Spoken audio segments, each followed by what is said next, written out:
Hi folks, I'm Jack Wingate.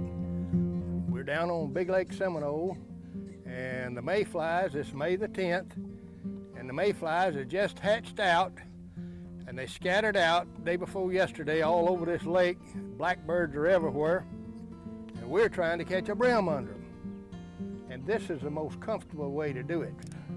Jack and I started fishing the south bank of the Flint River arm of Lake Seminole, just downriver of Wingate's Lunker Lodge. We were fly fishing with marathon popping bugs, either from the boat or by wading the shallows. When the mayflies hatch, you look for low-hanging branches over the water, and the brim are usually nearby. They're in them trees. You can't see them right now, but they're in them trees. Now see the bird in the trees yonder? Yeah. All right. He's there eating. Huh. The later it gets now, the more of them you're gonna see. Say the birds will help you find the flies. Birds, blackbirds, little blue herons, big blues, white egrets. All right, first cast. First cast, you Yeah. got it. Chartreuse is the color. Chartreuse is the color. All right. The other thing that's fun about these fish is catching fish compared to a bass fishing trip.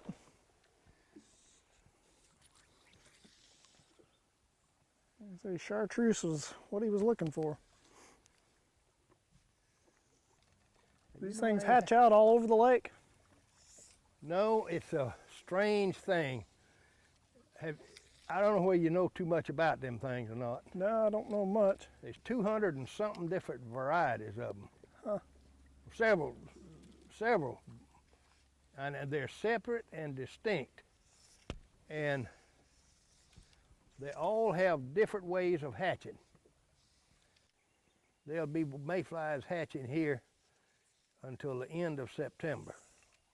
About every 12 days, 15 days, there'll be a hatch, a big hatch somewhere on this lake, and they drift. Come on out of there, big boy. I got you. Look at yonder. Look at yonder. What a stout-shouldered little rascal he is. I want to see you catch about a 2-pounder on that fly rod. You will see some dancing around then. I just took that one away. Now that, I'll eat that. What's the biggest brim you ever caught out of this lake? I've caught a 2-pounder. Is that right? And we had two 2-pound shell cracker Sunday. Is that right? On cane poles. Huh. At least on poles. Well, what are they doing out on the limbs? Are they just coming out of a They're coming off larva? of this lake. They hatch out here in the water and come to the top, shed their larva, and they set up under there on these limbs, and they mate. Huh. They got about 5 days, or 5 to 7 days that they live, and they don't tear nothing up, don't bite nothing, they won't sting you.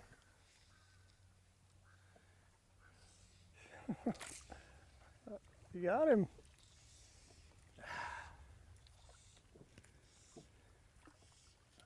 Come to your sweet daddy.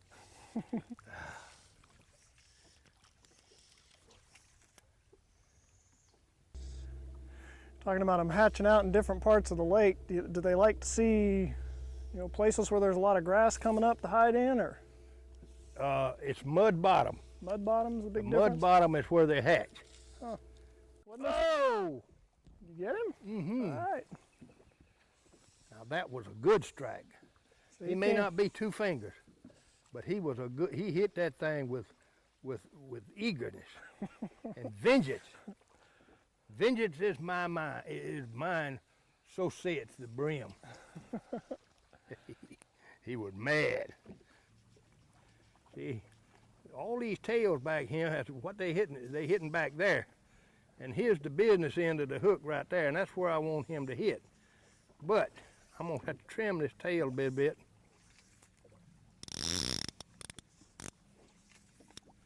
Now, let's see what happens. Ah!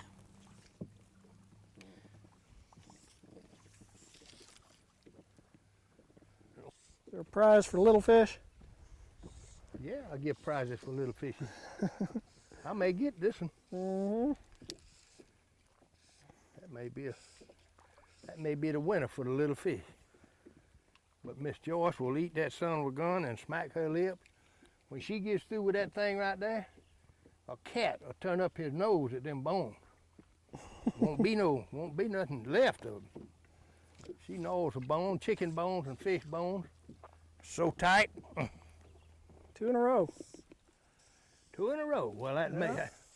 Look here, I got to get them started here I'm now. gonna get the big head here in a minute. It's a pretty one, little guy. So you just fry them up crisp. Fry them up crisp, eat bone feathers and all. Oh. They had that bug surrounded. I think we got about 10 in the boat here already. He caught me unawares. Yeah, I saw that hit. He was I wasn't ready.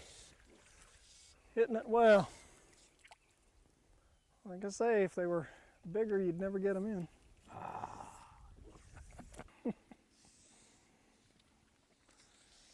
There's a fish in there after all.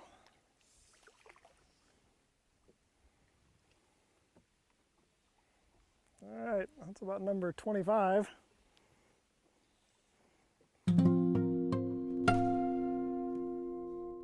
Mayflies are most active just before sunset, and as the sun dropped late in the afternoon, we went looking for concentrations of flies. At the entrance to the boat trail into Wingate's lodge, we found them in unbelievable clouds hovering over the water. Here yesterday, I was out here, and there was 288,729,229,002 right here where we're sitting. Ain't that something? Now, all over this lake, at times, they'll be just like that. If you've enjoyed this show about the willow flies, I'm delighted. I'm Jack Wingate, and we've been on Lake Seminole watching the willow flies today, trying to catch a few nice fish. Mayflies hatch periodically on Lake Seminole throughout the summer. When they do, brim move into the shallows to feast on the bugs falling into the water. For the latest up-to-the-minute report on the mayfly hatch on Lake Seminole, give Jack a call at 912-246-0658. It's a fun way to fish.